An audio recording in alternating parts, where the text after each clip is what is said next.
মাইশা, এই 5 দিনে আমি তোমাকে কয়বার কল দিছি তুমি বলো তো? একবার কল দিলে তোমার ফোন অফ থাকে, একবার কল দিলে ওয়েটিং, আরেকবার কল দিলে ব্যস্ত থাকে। আরে সরি এই 4-5 দিনে না আমার ফোনটায় না কি জানি প্রবলেম হয়েছে, না আমি কোনো ফোন ধরতে পারছি না আমি তোমাকে কিছু জানাই। কালকে দেখা করতে পারবা? হ্যাঁ দেখা করা যায়, এমনি আমাদের অনেকদিন দেখা হয় না। আচ্ছা ঠিক আছে। মাইশা, তুমি আমাকে নিয়ে সিরিয়াস তো তাই না? দেখো আমি সারাদিন সবকিছু ছেড়ে শুধু তোমার কথাই ভাবতে থাকি। জানি তো আমি। মাইশা, আমার প্রথম বলো শেষ বলো সবটাই তুমি। তোমাকে ছাড়া অন্য কিছু ভাবতে পারি না আমি কখনো। আচ্ছা কি করতে পারবা আমার জন্য শুনি? তুমি একবার বলেই দেখো না কি করতে হবে।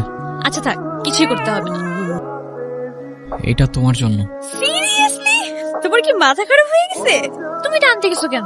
ওয়াও, এই তোমাকে না বলছি এটাকে সাথে নিয়ে আসতে না।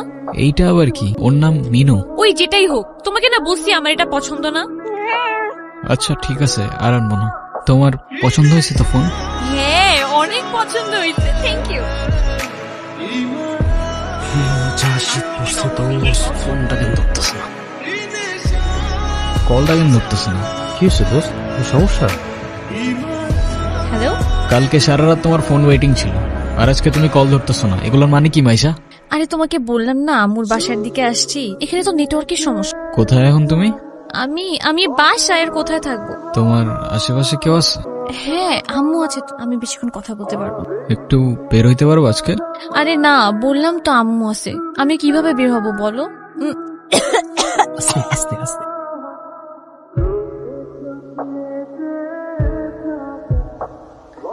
নীরব, আমি জানি তুমি আমাকে অনেক খারাপ ভাবতেছো। ও আচ্ছা, তোমার কি মনে হচ্ছে? কি ভাবা উচিত তোমাকে? কথা বলো। এখন কথা বলতেছো না কেন? তোমার পাশে তো তোমার আম্মু না। কোথায় তোমার আম্মু? আন্টি কোথায় আপনি? আমি তো দেখতেছি না। এই তুমি ওর সাথে এভাবে কথা বলতেছে কেন? এ ভাই তুই কে রে ভাই? হ্যাঁ, আমি ওর সাথে কথা বলতেছি। মাইশা তুমি কিছু বলতেছো না কেন? এই ও কি বলবে? হ্যাঁ কি বলবে ও? মাইশা তুমি চলো তো আমার সাথে। আমি বুঝতে পারছি ও তোমাকে ভুলভাল বুঝেছে। আর যাই হোক, আমি তো তোমাকে চিনি তাই না? আমি তো তোমাকে চিনি। আমি কথা দিচ্ছি আমি সবকিছু ভুলে যাবো, তুমি আমার সাথে চলো। মাইশা তোমাকে ডিসাইড করতে হবে, তুমি কার সাথে যাবা, আমার সাথে নাকি তার সাথে, যে কোনো একটা।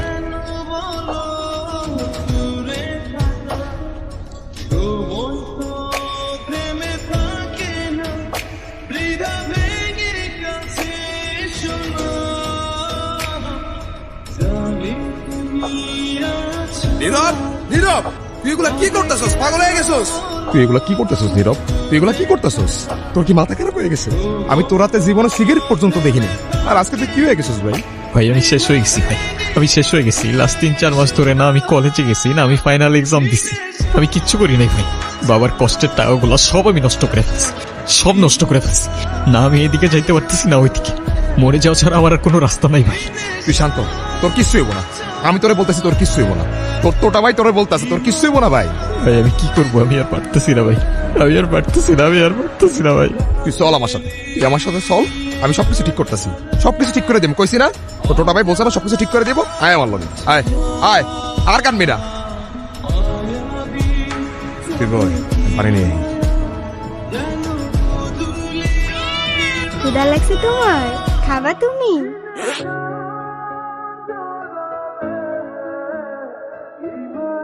নাম কি ওর? মিনু। ওকে রাস্তায় ফেলে চলে গেছেন না? আপনার কি কোনো কমন সেন্স নাই নাকি? এত ছোট্ট একটা বাচ্চা কোথায় যাবে, কি খাবে, একটাবার ভাবছেন? শোনেন, ওরা কথা বলতে পারেন, তবে নিজের চোখ দিয়ে ওরা নিজের অভিমান প্রকাশ করে। কখনো বোঝার চেষ্টা করেছেন সেটা? আরে অথই তুই এনে। আরে ভাই বললেন না, এই ছোট্ট একটা বাচ্চারে রাস্তায় ফেলে চলে গেছে। কেমন লাগে বলেন? মেজাজটা খারাপ হয় না? তার উপর আবার কোনো কথার উত্তরই দেয় না। আরে শান্ত হ, শান্ত হ। এটা আমার কলিজার ছোড়ো ভাই।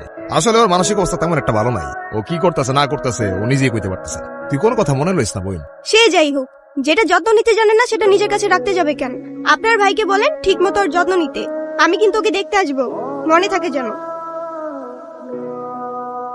শোন নীরব, আমাদের জীবনে এমন অনেক কিছুই আসে যেটা আমাদের সাথে থাকে না। জীবন যেখানে আটকে যায় ওইখান থেকে আমাকে জীবন আগায় নিয়ে যেতে হয়, সেখান থেকে শিক্ষা লইতে হয়। হ্যাঁ তোর জীবন তোকে বল শুরু বেড়া। তুই কি লিখে ভেঙে পড়তেছিস? কই যাস? মিনুরে খাবার দিতে ভুলে গেছিলাম ভাই, দিয়ে আসি। বুঝছো নীরব, আমার এই কবুতরের নাম রাখছি লক্ষ্মী।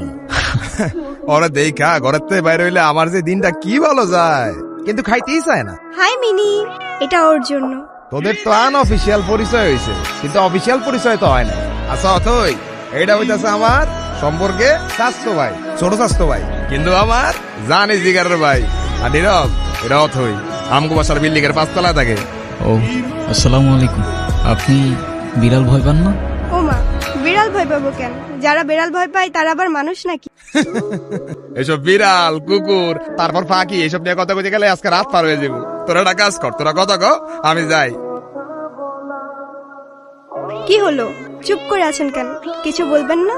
মিনুকে দেখে মনে হচ্ছে ও আপনাকে অনেক দিন ধরে চেনে। ও এত ইজিলি নর্মালি কারোর কাছে যায় না। জানেন না, ওর মতোই আমার একটা বাবু ছিল। ও হারাই যাওয়ার পর আমি এত কাঁদছিলাম। তারপর আর খুঁজে পান নাই? আচ্ছা একটা কথা বলি, কিছু মনে না করলে? হ্যাঁ বলেন। আমি ওকে একদিনের জন্য আমার বাসায় নিয়ে যাই। উম, প্লিজ প্লিজ প্লিজ, না করেন না। আচ্ছা ঠিক আছে।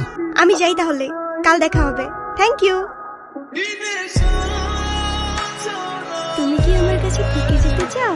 কত বহুত দেখতে হবে। তারপর কি অবস্থা? কোনো ঝামেলা করে নাই তো? না তো, ও তো একদম লক্ষ্মী একটা বাচ্চা, তাই না? আপনাকে দেখে মনে হচ্ছে আই গেস আপনি ওদের অনেক ভালোবাসেন। ওরাই তো আমার ফ্যামিলি, ওরা ছাড়া তো আমার লাইফে আর কেউ নাই। কেন? আপনার ফ্যামিলি, বাবা মা একা থাকেন নাকি এখানে? আমি অরফান, ছোটবেলা থেকেই বাবা মা কি জিনিস আমি জানি না। বাবা মার ভালোবাসাটা কি সেটাও বুঝিনি কখনো। কেউ কেউ এই ভালোবাসাটা পায় না, আর কেউ সেটা পেয়েও সেই ভালোবাসাটার ভ্যালু দিতে জানে না। তুমি যে ভালোবাসাগুলো পাওনি, একটা সময় দেখবা এর থেকে অনেক বেশি ভালোবাসা তোমার কাছে থাকবে। সময় তো আর এখনো শেষ হয়ে যায়নি। এটা নিজেকে বোঝাও আগে।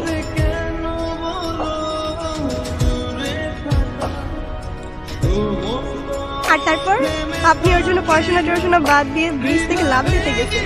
সিরিয়াসলি, এই যুগে কেউ কারোর জন্য মরে? মজা নিচ্ছ না? নাও নাও, মজা নাও। মজা না, আপনি অনেক ভালো একটা মানুষ। শুনেন, নিজের জীবনটা কিভাবে শেষ করে দিয়েন না। লাইফ সবাইকে একটা সেকেন্ড চান্স, হয়তো আপনাকেও দিবে, সেটাকে ইগনোর করুন। আমি জানি তুমি কথা বলতে চাও না, আমি কথা বলার মতো সেই মুখটাও রাখছি, এটাও আমি জানি। আমি অনেক বড় ভুল করছি নীরব। তুমি আমার সামনে থাকা সত্ত্বেও আমি ভুল মানুষটাকে চুজ করছি। আমি তোমার লাইফে ব্যাক করতে চাই নীরব। আমি অনেক এক্সপেকটেশন নিয়ে তোমাকে কল। তুমি প্লিজ আমাকে ফিরিয়ে দিও না। Sorry, wrong number.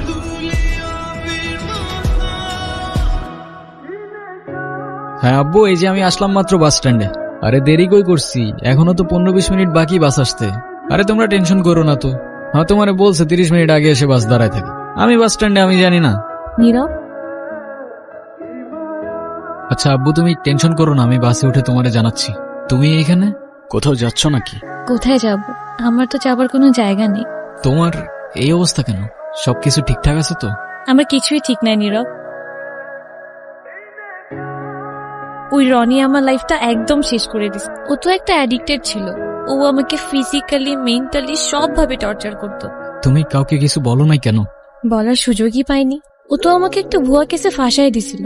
ওর জন্য আমি আমার লাইফ, আমার ফ্যামিলি সবকিছু হারাইছি। ও তো একটা ক্যারেক্টারলেস, একটা চিটার ছিল। বাদ দাও, যা হবার তো হয়েই গেছে না। ভালো থাকার চেষ্টা করো, জীবন অনেক সুন্দর। আমি তোমাকে ছাড়া কখনোই ভালো থাকতে পারবো না, এটা তখন আমি বুঝিনি। একটা ভুল মানুষকে অন্ধের মতো বিশ্বাস করছিলাম। কাউকে এত অন্ধের মতো বিশ্বাস করেও এভাবে চিট করে। দুনিয়াটা কি আজব, তাই না? বিশ্বস্ততার এই দামটা কেইবার বোঝে। আজকাল তো চিটাররাও চিট করে লয়ালিটি খোঁজে। এই নাও চকলেট। এই তোমার এই চকলেট কিনতে এতক্ষণ লাগে? আর মামা কই? আরে খুঁজেই তো পাচ্ছিলাম না, আর মামা তো বাসায় চলে গেছে। উনি কি? আরে হঠাৎ করেই ওর সাথে দেখা। তোমারে বলছিলাম না ওই যে মাইশার কথা। ও ভালোই তো আছো মনে হচ্ছে। ভালো থাকবে না কেন? অবশ্যই ভালো আছে। এই চলো তো। এই ব্যথার শহরের অলিগলির নুড়ি পাথরগুলো যেন আমাদের কষ্টগুলোর এক একটা প্রতিচ্ছবি। আর সেই কষ্টগুলোর মাঝে আমরা আমাদের জীবনের হাল ছেড়ে দিলেও জীবনের একটা মোড় হয়তো আমাদের সবাইকেই একটা সেকেন্ড চান্স দেয়। কিন্তু সেই মোড়ে দাঁড়িয়ে ঠিক বেঠিকের রাস্তাটা যেন আমাদেরকেই চিনে নিতে হয়।